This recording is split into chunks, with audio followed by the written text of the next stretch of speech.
అలా పాండవగల్లు గ్రామంలోనున్నటువంటి పెద్ద చెరువు 24 ఎకరాల పెద్ద చెరువు ఈరోజు కురిసినటువంటి వర్షానికి నిండా కుండలాగా మారిన గ్రామంలో పాండవగల్లు గ్రామంలో పెద్ద చెరువు 1995 నుంచి ఈ చెరువు గురించి పోరాటం జరుగుతూ ఉంది.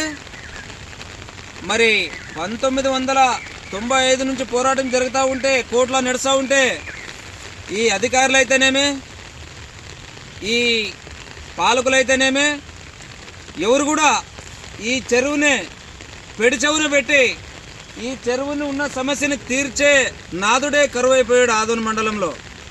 ఎందుకంటే ఈ గ్రామంలోనే ఉన్నటువంటి 24 ఎకరాల చెరువు ఈరోజు వర్షానికి నిండా కుండలాగా మారిపోయింది. 24 ఎకరాల పెద్ద చెరువు ఈ రోజు కురిసినటువంటి పెద్ద వర్షానికి ఈ చెరువు నిండా కుండలాగా మారిపోయింది.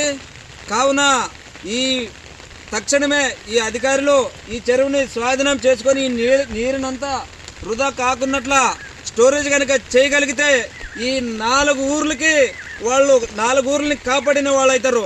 ఎందుకంటే ఈ చెరువు అక్రమదారికి గురైన తర్వాత ఈ పాండవగల్లు అయితేనేమి, కుప్పగల్లు అయితేనేమి, గణగల్లు అయితేనేమి, జాలమంచి అయితేనేమి 200-150 ఫీట్లకే వాటర్ పడేది ఇంతకుముందు ఈ చెరువు ఉన్నప్పుడు.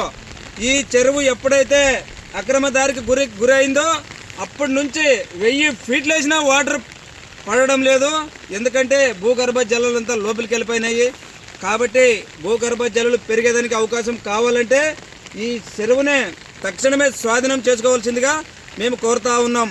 ఎందుకంటే ఈ ఊరికి కావాల్సిన చెరువు ఏ ఎమ్మెల్యే వచ్చినా చేయడం లేదు, ఏ ఎంఆర్ఓ వచ్చినా చేయడం లేదు, ఏ కలెక్టర్ వచ్చినా చేయడం లేదు. చెప్పి మాకు యాసరికి వచ్చింది. కానీ ఒక్క అధికారి కూడా, ఒక ఎమ్మెల్యే కూడా ఊకే వాళ్ళు తూతూ మంత్రంగా ఎలక్షన్ ముందు వచ్చి చెప్పిపోతున్నారు తప్ప ఈ చెరువుని కాపాడేటటువంటి నాదుడే కొరవయ్యాడు. కాబట్టి ఇప్పుడు ఎమ్మెల్యే పార్థసారథి గారికి మేము ఒకటే చెప్పదలుచుకున్నాం. అయ్యా సార్ గారు, మీరు ఎమ్మెల్యేగా పోటీ చేసినప్పుడు మా ఊరు గ్రామానికి వచ్చి మీరు మా ఊరు చెరువు గురించి హామీ ఇవ్వడం జరిగింది. కానీ ఆ హామీని ఖచ్చితంగా మీరు అమలు చేయవలసిందిగా మేము కోరుతా ఉన్నాం. ఎందుకంటే కళ్ళబిల్లి మాటలు చెప్పిపోతే మేము ఊరుకునేది లేదు. మీరు ఆ రోజు వచ్చి వారంలోనే చేస్తామన్నారు. వారంలో ఎవరు చేయరు, కోర్టులో ఉన్నది.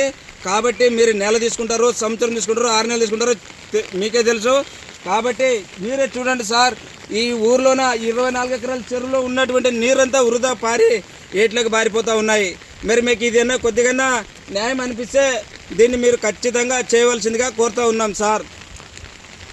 ధన్యవాదాలు. కృష్ణ నొక్కేటప్పుడు నొక్కించండి. నొక్కేటప్పుడా నీ పేరు చెప్పదా వద్దులేపా.